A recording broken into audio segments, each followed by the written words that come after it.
Good morning guys! Kay wala man akong gagawin dito sa bahay. Bumili ako ng adhesive at saka semento. Yan. Ang himuon ko dire mag-DIY ako. Mag-DIY ako ng semento at saka tiles ini. Yan, ito yung garahe namin. Yan, garahe namin yan. Yan. Pwede ko naman to ilagay ang bike sa likod eh. Mas malawak pa doon sa likod namin.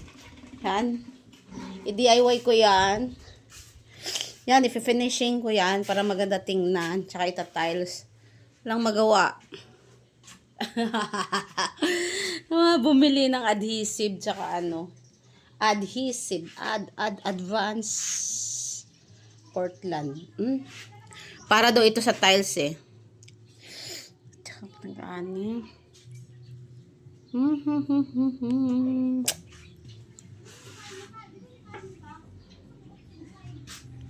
Tsaka ito tatlong sako ng semento.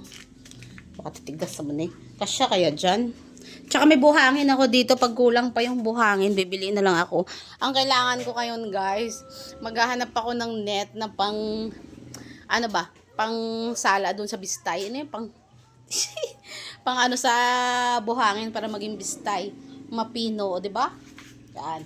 Nakita niya.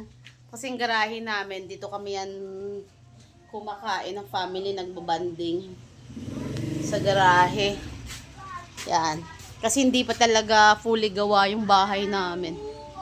Yan, ito yung tindahan, di ba? Hindi pa talaga siya gawa. Pero pag gawa na talaga siya, malaki ito guys. Kasi 58 square meter ang bahay namin. So, yan. Kaya sikap-sikap, mag-iipon. Mag-iipon pa tayo para makapagpagawa ng bahay. Ayan.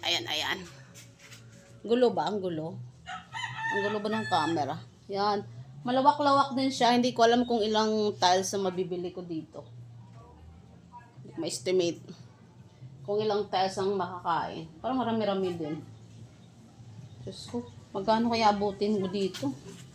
Baka aabutin ako nito ng 10,000.